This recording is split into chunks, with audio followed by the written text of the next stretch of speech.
Welcome to Talking Heads on USA Global TV, starring the one and only wonderful Dr. JACALYN. It's a prestigious place where world-class influencers and experts meet, and where you'll find the most trusted advisors and coaches for all things in life and business. Visit usaglobaltv.com to sign up for our newsletter, get the value you need, and be first in line to learn about events and giveaways and other valuable content. Connect with us. Email Dr. JACALYN at usaglobaltv.com to talk about how you can become part of USA Global TV. That's USA Global TV, where the doctor is always in. Hello, everyone, and welcome to USA Global TV and Radio. I'm Dr. JACALYN KERBECK, and our show today is the United Kingdom News and Culture. And before we begin, I've just been sharing an announcement that I woke up this morning to a very pleasant email, and it's nice to get some good news that the United States Patent and Trademark Office has approved and registered USA Global TV. So I am celebrating that as a small accomplishment, and I just wanted to share that with all of you. Okay, my co-host DIANN BOEHM has the day off, and filling in for her is another one of our incredible team members. I love this, how we all step in and take care of just growing the channel and helping each other. So welcome to Janetta Barry and the Epiphany Process. Nice to have you. Oh, lovely to be here. Honor and privilege as always. And I'm so glad we've got that patent. That's amazing. I know. I didn't get to announce, but I got a call from one of the attorneys who works on it, and she wanted to push it through. She said, I don't know if it's going to be approved or not, because there are other stations that have a similar, either USA or global. And she said, but I'm putting it through. And so I guess it went to the other departments and they said yes. So and somebody who is backstage had a lot to do with that, and I'm really thankful to him. He is one of our expert correspondents. He is a global broadcaster with an audience of 2 billion. That's right, you heard it with the B. And he is my friend and mentor. Let's welcome him to the show, Ian Pelham Turner. Good afternoon. Well, you'll be not surprised to know that I can't get out the door now. My head has swollen with this accolade totally. But I also noticed, I've just realized that my new vacuum cleaner is taking pride of appearance in the back corner there as well. Oh, and how I need it's taken, you know, I don't know what it is about men, but men don't seem to make these sort of decisions, household decisions. And eventually one of my lady friends said, right, she said, you've got to get your own vacuum cleaner. And she force walked me to the local store to get the vacuum cleaner as well. So it's pride. And now it has pride of place. It's now pride of place. And it well, I think it's so great well. that you vacuum. I think that's incredible. And I see you have I think it's a bottle of cologne there. Yeah. What else? Let's spotlight you. What else can we say?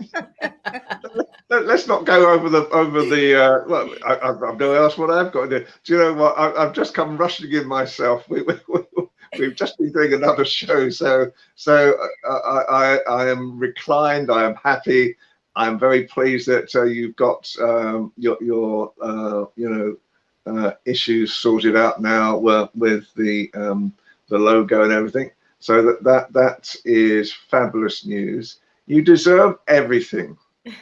Well, thank you. And I remember when you and I were having a conversation about the name for the platform, and it seems like it was yesterday, and it actually was not really that long ago, but so much has happened, so many broadcasts. So once again, my friend, thank you so much for all of your guidance and mentorship. Thank you. Well, you know, there's more exciting things, I think, in the off. So we're discussing new things, Helen and I, at the moment, and we've given up one of our shows today that we normally use. So we did the last one today of one of our shows, and we're looking at creating a new show called The Kindness Show. Ooh. So we will talk to you about that. You're quite right. You know, the background looks a bit scruffy this afternoon, doesn't it? But earphones, there's cologne, there's books. Oh, there's 2 colognes. I guess do you wear them both together, or because I do that with perfume, I wear 2 together. There are actually 4 there. 2 on one shelf and 2 on the top shelf. Oh, you're right. Oh my gosh. So I got to come back. I got to bring you back. So you love colognes. How do you decide which one you're going to wear? Because I have a lot of perfume myself, and sometimes I just layer them. Do you know what? It depends on my mood. It depends on my mood. So if I'm power dressing, in other words, I have to go out and do something very special, I will wear a certain cologne that I actually keep in my bag. So you're actually not seeing the full range of colognes that I so I don't know why I'm letting you into all my trade secrets. I love it. I keep going. I'm going to ask you what you've had for breakfast. We're going there next. I want to find out if you're still eating vegetables or not. So Janetta, what about you? Do you wear fragrance? I do. My favorite one is Boss. And yeah, for me, it just finishes when you're really putting yourself out there and knowing that life is for celebrating. And for me, that last bit of fragrance just puts the last part of going, wow, when you're celebrating. Yes. Thank you. Ian, you mentioned that when you're power dressing, how would you describe yourself today? You look like you're power dress. No. This is sort of nonchalant dress today. So next week it's going to be a very busy week for Helen and I. We're apart from obviously appearing on your own show, we're doing shows in Britain regarding the royal events that are happening as well. And I've just realised how bad my chin is at the moment. I don't know. I feel improperly dressed this afternoon. Now I look at myself. But so next week, it's going to be a really busy week for us, obviously, with the royal stuff that we'll be doing. I'm at Buckingham Palace. Helena is at another studio as well with an organisation, a new TV channel called GB News. So we're both working. Other channels might be coming in for us at the same time. So it's a pretty busy week for us. And so then I don't know what, I haven't really decided what I'm going to wear yet. I think I might wear my lucky royal outfit. Tell us more. And what's that? Yeah, we want to hear. What does that look like? Well, my lucky royal outfit was the outfit I first wore when I did my first CNN, and I wore this rather what I would call nifty jacket, and it has a black velvet collar to it. And it was a white shirt. It's the same waistcoat as I'm wearing today, a yellow tie and a yellow pocket hanky. Are you going to stand up and show us the rest of your outfit today? By the way, Helen is here. Thank goodness. Let's bring her. I don't know. We're talking fragrance. We're talking what Ian's wearing today. So, Ian, are you going to stand up and show us the rest of your outfit or not? Well, it's rather impossible for me to move at the moment because the way I'm sat and the way that the camera is sorted out and everything, I'm sort of hemmed in. Now, that's my excuse. That's my excuse. We'll believe you, sort of. Yes. Helena, we have to ask you. The waist. Do you wear fragrance? Do I wear fragrance? Do you wear it? Yes. I do. Yes, I do. I have done all my life, I think, as long as I can remember. Do you? Sorry, I know I've moved the conversation. Yes, I love it. So the reason we started this conversation is that Ian, I'm going to spotlight him again. He has 4 or 5 bottles of cologne right there. I only saw 2 and Janetta saw the rest. Oh, Ian, you never change. Look at that. I never change, and I think we should move swiftly on to the news. Oh my goodness. Well, it's good to have some laughs too, and it's good to get to know each other a little bit. It is. I'll just share this. I have a fragrance that I've worn for a long time. I'm afraid to mention any brand names now with YouTube Are you listening YouTube? I'm going to mention the names. Yeah, I mentioned one. Oops. So not a paid spokesperson, but I've worn Chanel, Mademoiselle for decades. And then the other one I like is Baccarat 540. And it's in the red bottle. And I put the two of them together. And the funny thing is, just in case anybody from either of those are listening. Exactly. My address is Chanel, are you out there? Baccarat, are you out there listening? But the funny thing is that I'm just here in this room by myself, and no one can appreciate it. But me, I like it. I just do it for myself. Wouldn't it be funny now? In about 30 minutes' time, there's a knock on the door. That would be funny. Well, that would mean something significant, right? If they were listening and They would. Yeah, for sure. Amazing. So, Helena, there's a lot of things going on in the news. Is there anything positive? Anything positive we can talk about today? Oh gosh, there is. I mean, gosh, where do we start? I mean, I think let's just, okay, I'm going to start off with, we have spoken about it slightly, but the Elizabeth line that we have that's open, that costs £19 billion, it's officially open. The reason I say that, so this was yesterday, and the first train was launched at 6:30, and there were reams, I mean, miles of people queuing to get on this train. That's how excited people were. And actually, everyone was wowed by the Queen Elizabeth line, which departs Paddington. It's apparently, I wasn't there myself. I couldn't be there. I wish I was, but there you are. But we will get to see it. But it's like walking through huge cathedrals. It's really spacious. Queues are absolutely, the trains are air conditioned and massive. And the good thing about it is going to increase our transport capacity and really does help with our financial centre. So that's really good. It's going to bring in something like £42 billion, into our economy a year. It's something like 200 million passengers are going to be travelling on it, and everything about it is super duper. So it is the sort of, it's for the future. So although everyone moaned about the cost, it's here now. So we're excited. And I think that also it's quite good that there's something like 41 stations, and 40 of them, the one station that's left is going to be changed as well. It is an actual step free from streets platform, so which is also very, very good.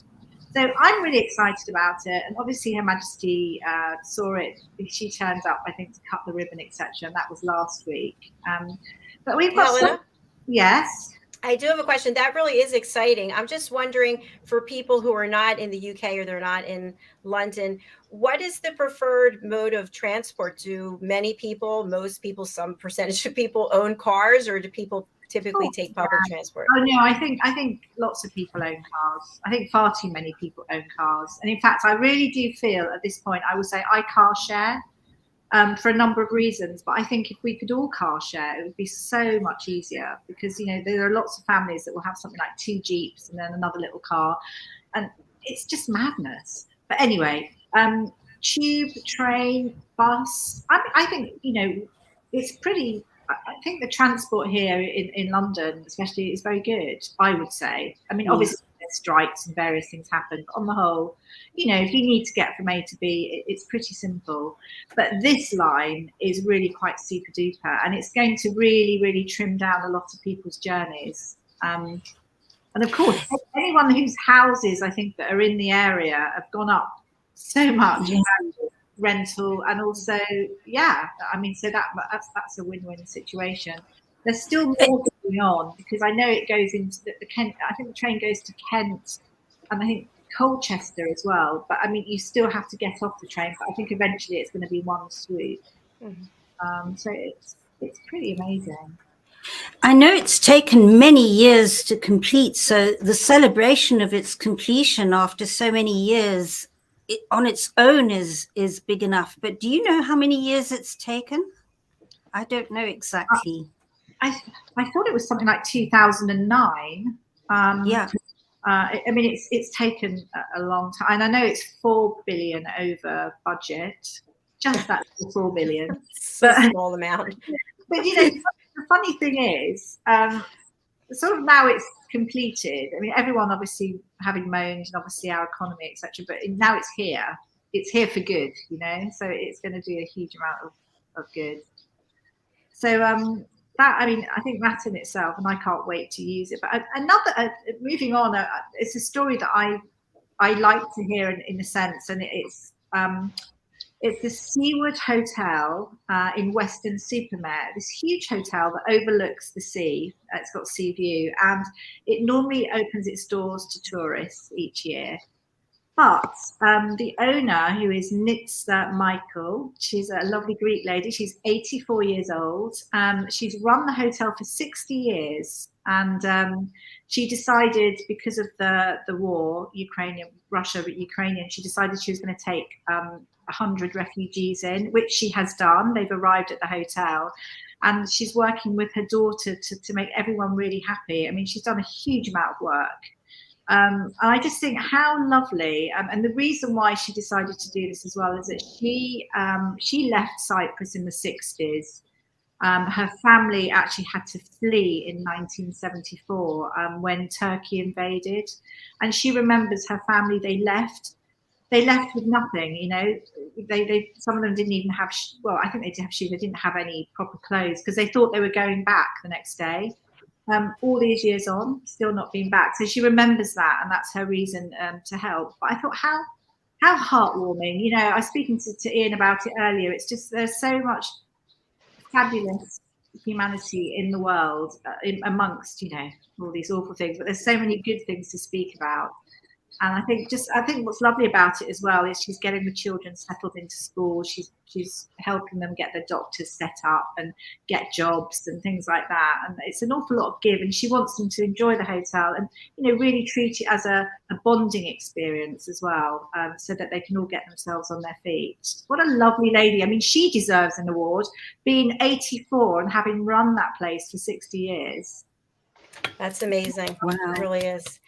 Ian, would you like to comment? I think, you know, when you see things like that, and it gives me hope.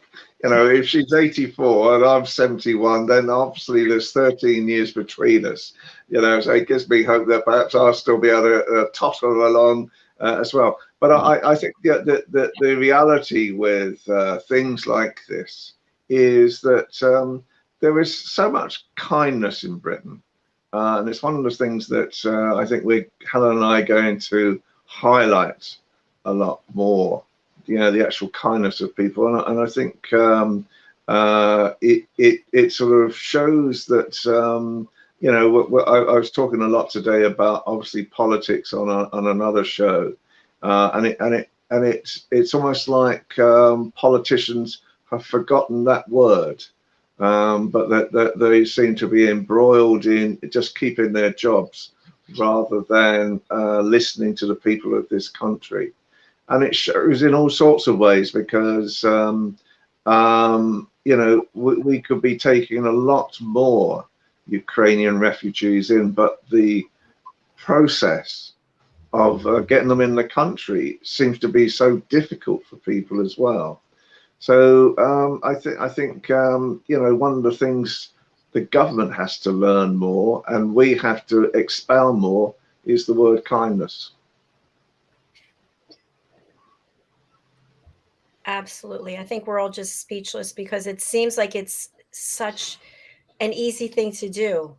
And yet for some people, it's an impossibility at the moment. So we are all putting kindness and leading with our hearts. And I just appreciate and respect each and every one of you for doing that and for being here today. Janetta, let's hear from you. Well, I've just had 2 days in London with a mutual friend of Ian and mine, Ellen Robinson. And it's actually through Ellen that I met Ian and Helena. And she's been doing a 2-day shoot with me, because it's been 3.5 years since I've had a photograph taken. And I like to have at least every second year as I get older to be realistic and up to date. And we had such fun. She's such an amazing lady.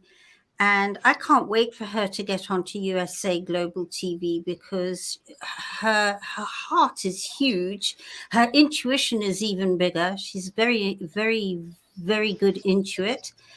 And her way of photographing her subject, she brings out the very essence of the person. She's amazing. So can't wait to have her there. And we had a synchronicity where we were talking about a particular person early in the morning, and we were going along. We started in Wimbledon yesterday and ended up in Richmond and up the hill, all those hotels along the way, to see where best to do the different shots. And we got to a particular hotel, and she said, "Oh, I don't think we should go in here." And I was going, "Well, maybe we should." And I'll go in. And then she said, "No, maybe I should go in." And she went in to check the lighting and the setting.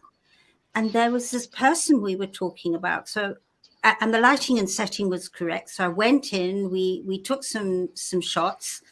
And then suddenly there was this whole conversation about a summit that's coming up in London, and she wants to have me present at the summit. And I love it when that synchronicity happens, where you start meeting people that are all part of the fitting together of making a legacy to leave behind. And I believe that's what we're all doing here. Today, by way of example, is creating an amazing, heart-opening, warming legacy. And it's why every time I step onto this show and all these different platforms, I go, wow, this is going to make such a difference. So those are my 2 days. Thanks, and I have Helena. got engaged, by the way. Oh, yes. She just throws that in. What? Say it louder so we can hear you, please. I got engaged. Congratulations. Never going to get married again. I got engaged on Sunday. So happy for you.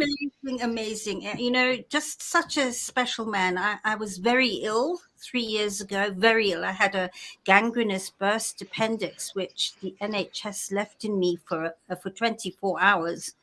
So instead of being in hospital for a couple of days, I was in for 6 weeks. And this very special man of mine sat and held my hand for 6 weeks and talked me through it, and emptied my bags and just said, so that's the sort of person he is. So I consider myself very blessed. And another time, without hogging this show, we'll talk about the synchronicity of when we decided we would get engaged over lunch on USA Global TV, but another time, another story. Okay. Well, we're very happy for you. And that photo shoot sounds incredible. Wimbledon. It's my photo shoot is, Mom, can you go out back and take some pictures of me? It sounds fabulous. It was very special. Such fun. Such fun. Well, thank you again for sharing that. Let's go over to Helena for more news. Well, actually, I was going to bring something up. This is. I was interested to hear what your thoughts are on it, and we have got more news as well. But KPMG is one of the 5 big accountancy firms here, and they have been told not to speak about luxury ski trips, private schools. There's a new unconscious bias training, and it's to boost inclusivity. And there's something like 15,300 staff, something like that in the UK. And if they don't take part, they actually will lose their bonus. Now, it's quite a strong thing that's come in. And I was interested to know what maybe people think about that. I suppose I'm thinking about it, there's so many different people working within an establishment, and they don't want people going in saying, "Oh, I've been skiing, I've been here, I've been there," because it creates a divide, and it's not a harmonious situation for some. But yeah, what do you think? Well, I think, where do you draw the line? I mean, you're sitting in a pretty cool house, and I'm sitting in an amazing studio. So what about the ones who don't have that house and studio? Do we not show that studio and not be part of it because they don't have it?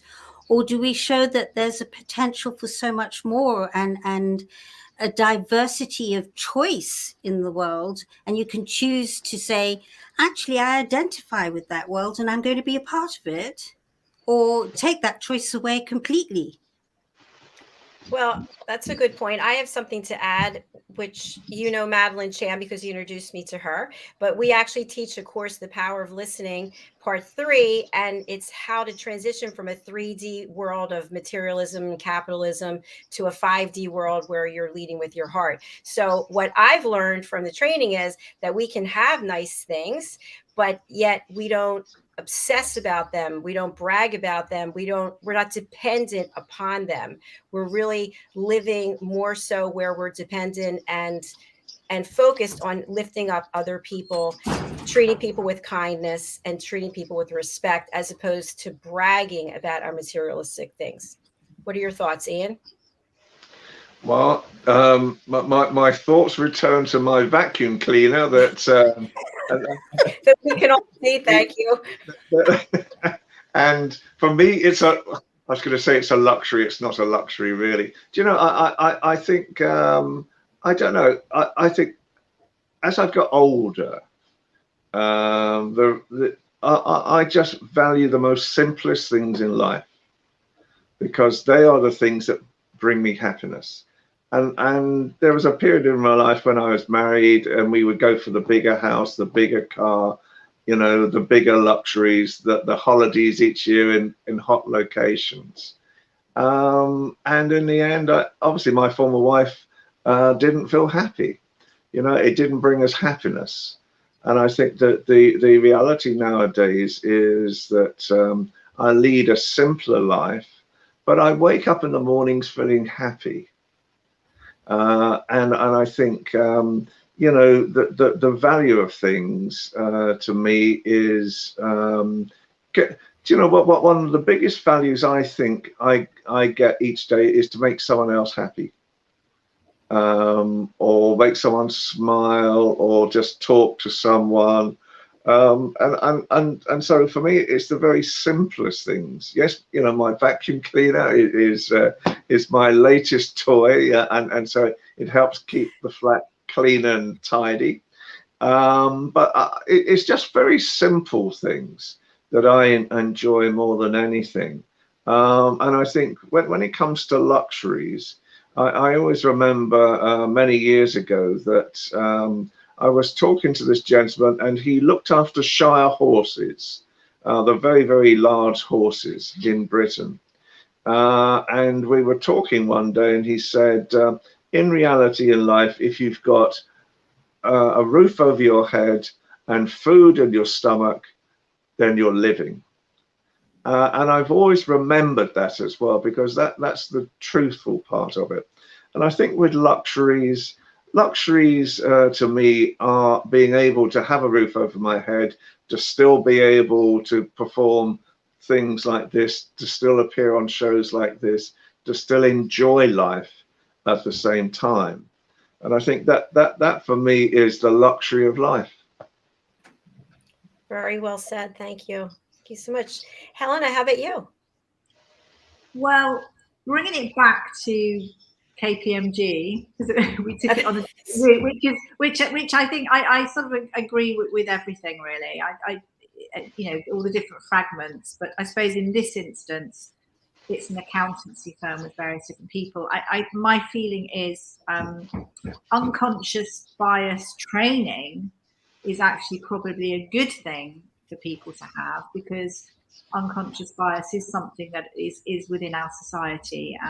We don't see it necessarily, but people can make judgments, and they can in fact make judgments the other way as well. Because I was listening to something that Giles, oh gosh, I've forgotten his surname. He's a well-known presenter here in the UK, Giles Gordon. Yeah, that's it. And he was talking about how he was brought up. He had private school. He was, such impeccable manners. His family didn't have anything. They could really very much when they were younger, and people assume that he is far more in reference to what he has, what he owns, than he actually has, and it's down to his accent and just his schooling. So I mean, it works in different ways. I picked up on this story because I used to work at KPMG. This was a long time ago. I worked in the student recruitment and the PR section, but the actual whole organisation just really wasn't my cup of tea because, well, it wasn't creative at all. It was like a machine. And I have to say, the people that they employed on the whole were a sort of a certain ilk of person, and they always used to come in. It was interesting because it's the only I've worked in a few places, and it's the only place that I remember that was very much like this. And they used to come in after the weekend, and they'd all been, you know, horse riding with mummy and daddy, and they'd been to the most amazing, you know, flown out to Cannes just for a few days and flown back. So there was an enormous amount of bragging, I guess, and wealth. So I don't know. I sort of deviated a little bit. So really, unconscious bias training is good, but you cannot stop people. You know, in a way, where do you go? This nonsense of stopping everyone from moving almost is I don't think is correct. And you know, people, you know, especially if you're younger, isn't it lovely to aspire to things? To think, gosh, I'd like to be this, or I'd like to have this, and I'm going to work hard, and I'm going to train and do this. And in a way, that's good. So I do have a debate. Sorry. I think I hear what you're saying, and ambition is one thing, but something that we're looking at the moment is working in a competitive marketplace where colleagues, so-called colleagues, are really competing against each other to climb a ladder. And one of the things we've been looking at recently is the burnout of corporates in the first place, how the actual retention of staff now is causing a major problem for corporates as well. Because the one thing we were you know, looking at the moment, for example, is why is there a massive burnout for corporate executives really across the world, but especially in Britain? And really, it is such a competitive place as well that a lot of people now are making a judgment call that they won't even go to the office anymore. That if they're going to work, they will work from home. And I think, you know, that the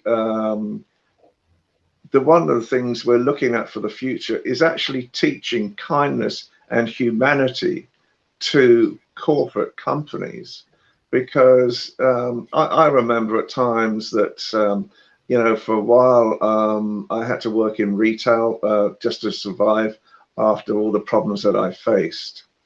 And because I was pretty good at selling, every month they would raise the bar on how much I had to turn over each and every week, or each and every month.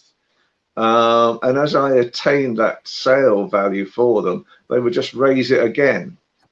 And in the end, you know, it got to a point where the competitiveness of people, I think, overtook ambition. I think ambition can only be nurtured when colleagues, when people working within, especially large buildings, large corporates, feel valued themselves, because otherwise it's being done just to work under a corporate regime. And I think, you know, a large percentage of corporates right now are just still focusing on the bottom line, rather than why in the first place do a large percentage of employees now not even want to go back to the office again. They don't want that environment. Really good points that you brought up, Ian. So I have a comment to that. As you know, I was in corporate my whole career, and I retired in March of 2020, and I traveled all over the world, and I used to take vacations and I had days off. And now since then, I have no vacation. I work every day except my birthday. I took half the day off. I'm happier than ever. So my point is, isn't it possible that there are other people who are, as I was, getting very, very well paid, but we're not happy doing what they're doing, and are not happy with the environment, but don't want to give up the benefits. Benefits are very expensive, and don't want to give up the paycheck. So if they have the ability to continue getting the paycheck and the benefits and working from home out of an environment that they're not comfortable in, then how do we support that? But you see, in other words, for me, then it's not really analyzing and changing the problem, because deep down, that person, even perhaps, might I suggest yourself, felt unhappy, you know? And so surely the best way to create productivity, the best way to create success is when a work person is happy, rather than feeling that they have to do something as well. And, you know, I get exactly what you're saying, Jacqueline. You know, the last proportion of my career, I was a high flyer. I did earn a lot of money. You know, I was successful in that career domain. Do I feel any different now? Do you know, I feel free. I feel freedom at long last. You know, and after a while, even the most simplest luxuries, like going out for a meal or something, that's a luxury for me now. Whereas before, it was just a necessity because I had to eat. So, and I think, you know, that my belief is that unless this corporate world, and I'm talking about it globally, changes now, and changes for the better, then more and more people are going to decide they do not want to be in a corporate world anymore. My feeling is I get what you're saying, Ian, and I understand your points, but I don't think you've raised the point that I think more and more businesses these days, I mean, yes, there are lots of corporate businesses. Yes, there are lots of businesses that maybe don't value their staff. Well, they are not good companies. A lot of businesses today actually realize that their staff and their having good workers are their strength. And actually, by keeping them happy and even allowing flexi time and, you know, to almost oversee their own projects so they're not being micromanaged. I mean, there's so many things now that lots of organizations have realized that they need to do to be successful. So I think we can't just state that, you know, every corporate's like that, because they're not. And, you know, people have choices as well. And, yeah, you know, when it comes to, like you're saying, I think the point I was making, and you said the same thing, because they've had to do it. Now the reality is that for a long time, the corporate world has just been really focused on the bottom line, their shareholders, you know, the management system. And now they're having to do it. And the reality is that the well-being of employees, a lot of the time, was quite a long way down the resume of any corporate company. Nowadays, they're having to realize there's a sea change, as I see it at the moment. The sea change, I think the sea change was during COVID, where people couldn't come to work anyway, and a lot of people have suddenly started deciding that perhaps they can work from home, or they can work more effectively, and there isn't the pressure on them. And, you know, I mean, there's a lot of pressures out there at the moment. AI coming in a lot of the time, where now companies are noticing if people aren't doing enough work at their computer screen, you know, and they're being managed by the amount of eyeball time in that. And if if they're away from the desk for more than 15 minutes, messages start coming to them. And I think, you know, the reality at the moment with all of this is that, you know, I was probably the worst employee this company could ever have taken on, because I made them a great deal of money, but I broke every single corporate rule that they had. And they used to send down to the store that I was working in, they used to send down their regional directors, their national sales director, and he would follow me around the store and he would watch me break every single rule that they'd set up. But because I was making them so much money, they didn't say anything to me at all. In fact, they gave me awards. We are learning quite a lot about you today. It started with the cologne, and now you're a vehement rule breaker too. I love it. Well, you're bringing up some really good points. I don't know if I shared this with you, but my background in corporate, the last, I don't know, 12, 13, no, actually 18 years, I spent working with C-level executives and discussing employee recognition programs and how to change the culture and create brand ambassadors for their organization. And Ian, what you said is really true, is that initiative many times was not even on the plate, or it was so far down the chain of priorities. And I've seen a shift, even though I've left the industry and I'm out on my own. I saw the shift in that executives were actually looking at their employees as their most important vital asset. So as to what's happened since with the pandemic, I don't know, but I hope it continues that way so that employees do feel valued and recognized. It's a really good point, because there's been a lot of trending towards people becoming entrepreneurs, and not everybody is entrepreneurial material. And so there's this drive, become an entrepreneur, you've got the freedom, you can be yourself, you haven't got the toxicity of office politics. And I was in corporate myself, and I'm not a corporate person. I don't enjoy it. But I think another thing to look at is for people who are stepping outside on their own, not necessarily the ones who are working from home, still working for corporates, because I don't think until they step into that space, they realize how lonely it can be, how daunting, the pressure of earning every month, and being creative in your own style can be daunting when you're not used to it or trained. So I would love to see more and more ways to help people who have decided to become entrepreneurs on how to do it. And I'm talking really about the person that is in a small town or a small village or a rural part of the country, and how to get them to be able to succeed with AI and with all the tools and skills we have. Thanks, Janetta. Ian? Yeah, because, you know, we have to start looking towards our future now. Artificial intelligence is going to take over probably a large percentage of the workplace, really in your lifetimes.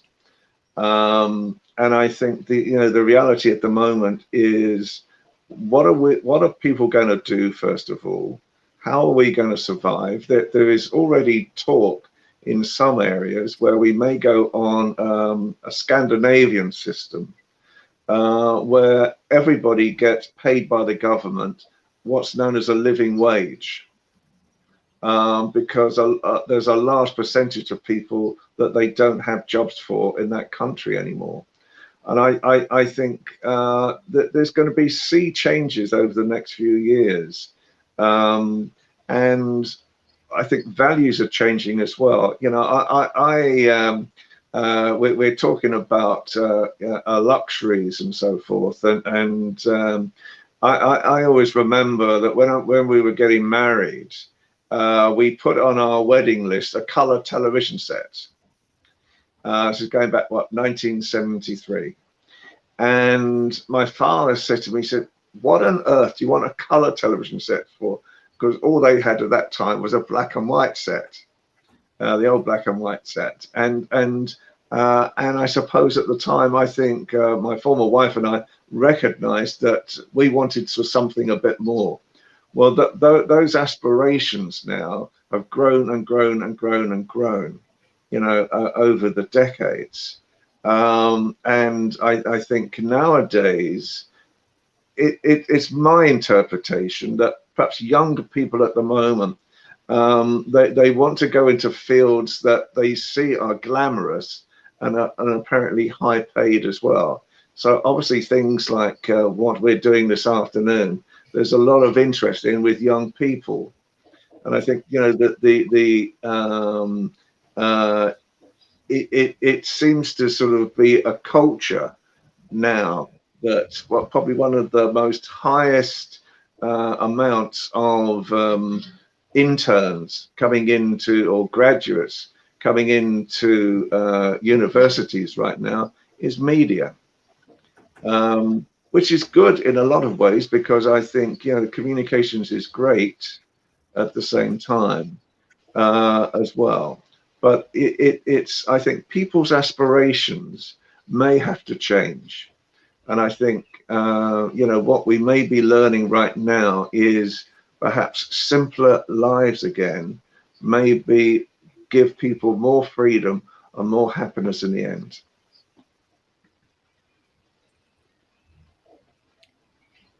Thank you, Ian. Helena, would you like to comment? Let's move on to some more news. I think we should. Okay, go ahead. I mean, I don't know. I have my thoughts about things. I think we are shifting as a world, and I think sometimes we should let the shift, and that's all I'm going to say. I'm going to say something I heard, and I didn't know about this, but it was just a little. It's almost like a little verse, poem, whatever you call it. But I thought it was really quite beautiful. And it's, if I had a flower for every time I thought of you, I could walk through my garden forever.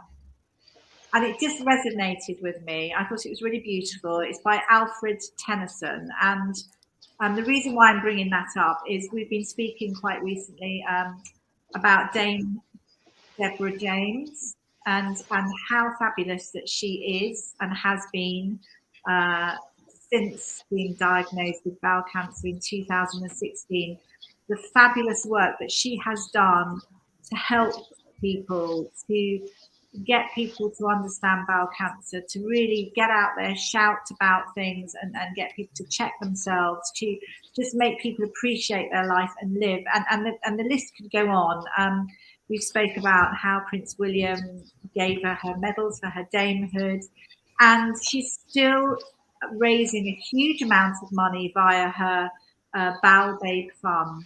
She's almost at 7 million now, considering she's been going, I think, just for a couple of weeks, which is absolutely phenomenal. She's got lots of money streams coming in as well. The most beautiful thing that's happened recently is she was given a name for Rose. So they've released a name, released the most beautiful rose called the Dame Deborah James Rose, and she's absolutely thrilled. It's come via World of Roses UK and the Harkness Rose Company. And it's a beautiful, it's got beautiful white blooms. It's almost like a ballet slipper, slightly pink in the center. And one of the things she says is she really, because as we know that she's coming to the end of her life now, the beautiful thing about her is every minute of the since 2016, everyone's traveled her journey. Now she's been looked after, palliative care, and she hasn't got long, but she's still smiling, still looking beautiful, still shining a light. And I just think she's phenomenal. But she said that she hopes one day that maybe her daughter Eloise will have those flowers in her wedding bouquet, which I thought was so lovely. And you can actually buy this wonderful rose at the Chelsea Flower Show, which is one of my most exciting things each year. I wait for it. And £2.50 per flower that you buy is going to go to her fund. But I just thought it was just so lovely. And just to say that she obviously works with Cancer Research UK. She's still, even in her final days, is trying to raise as much as she can for funding clinical trials and research, and basically raising awareness. And all this money is going to go, supported by cancer research, to all her favourite different charities and funds that she really, really loves. And yeah, so that's just, I love that, but also love the fact that Chelsea Flower shows on. It's bigger and better than any year, I think, and far more diverse. Her Majesty the Queen turned up. People were really, really hoping she'd turn up, and she did turn up and made everyone's day. She's the most special person to the RHS boss, who I always have a chuckle because his name is Keith Weed. I've never known a surname Weed, but his name is Keith Weed, and he's the main person in the Horticultural Society. They love Her Majesty. When she turned up, she was radiant, she was happy, she was the most engaged ever, which that's what really made me so happy. Hearing her talk, she was just chatting and just so eloquent, and because everyone's been worried about her health, you actually realise that she's actually okay. And her amazing golf buggy came into play. She had a little chauffeur with a peaked hat driving her around, and she met all the gardeners and their wonderful gardens that they've met. The most beautiful gardens, exquisite. I mean, honestly, I love it. It's my most favourite thing. And she chatted with everybody, and people always, they're never sure how they're going to be. We're just going to meet Her Majesty the Queen, but everyone was like almost hyperventilating with excitement, because it meant so much that they were, that she was talking to them. And there were lovely things. Because obviously it's her 70th year, and we're all celebrating. And a lovely thing that was there was 70 earthenware pots made into a wonderful design. It was the profile of Her Majesty, and in every pot there was Lily of the Valley, which is her favourite flower, which I found really quite beautiful. And also she looked beautiful because she was wearing Stuart Parvin pink lemonade sort of beautiful coat and a silk ivory dress, and she always looks immaculate. You've got to say, she always is so well turned out and beautiful. But anyway, so excited. Chelsea Flower Show is now on for everyone to go and see. As I said, so diverse now, down to lots of new gardeners really coming in.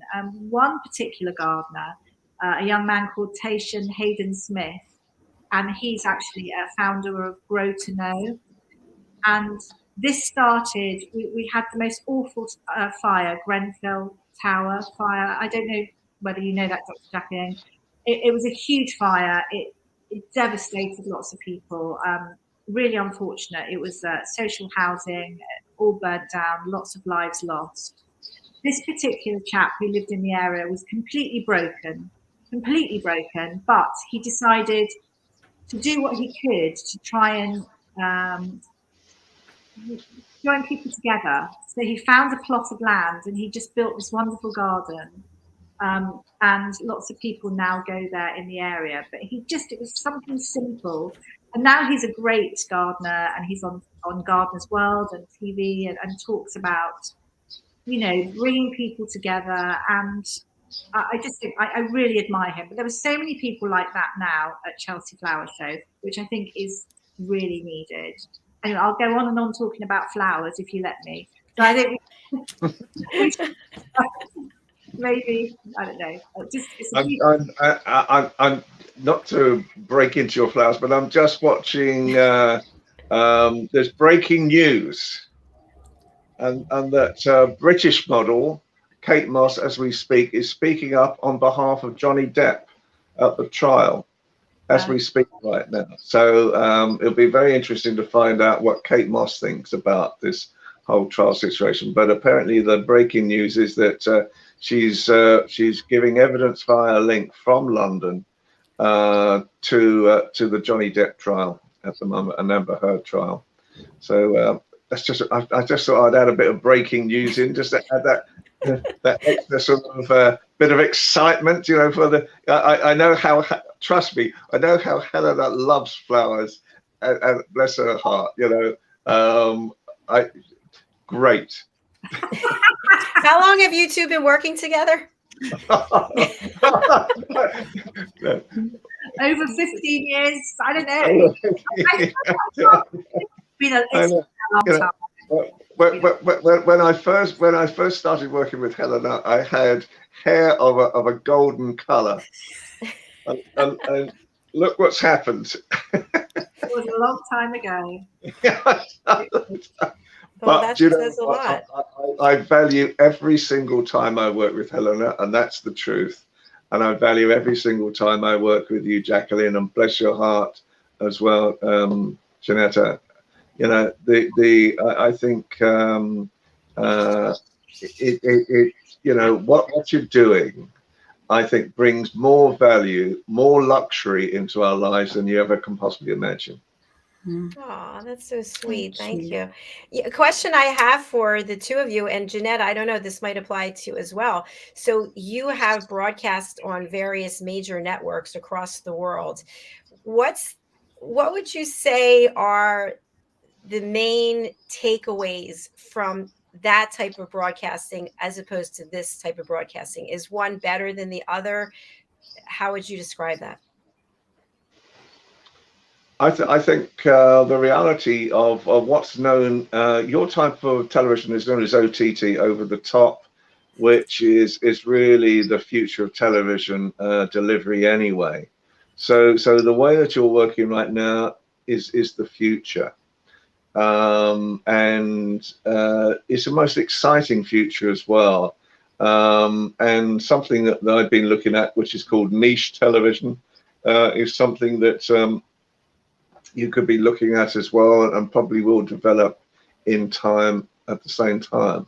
And I think the reality is that isn't this the most incredible invention, that we can now be talking to each other across the world, from all the different countries, and everybody's connected at the same time. And I think I've bored you with the story before, but very quickly again, I remember as a very young boy, my father allowing me to stay up for the first ever live broadcast from New York to London via a satellite called Telstar.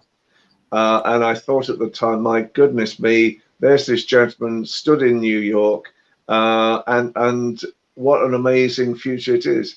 Communications is the greatest method of stopping wars, I think, because if people talk to people rather than politicians talk to politicians, that's how we can sort things out. And programs like this and institutions like USA Global TV now are really the future and bring the values as well. Thank you, Ian. I have little tears here. So exciting. Helena, what would you like to add? I think Ian said it all, really. I mean, I feel that any kind of media communication is good.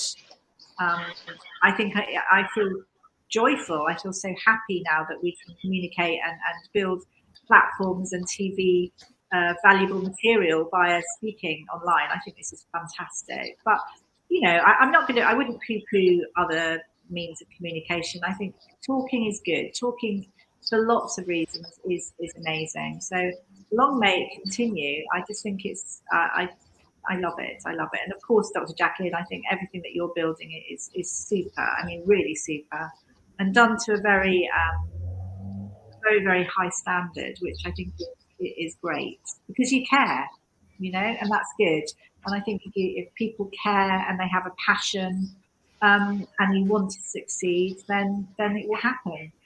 This is why it's great. Thank you, Helena.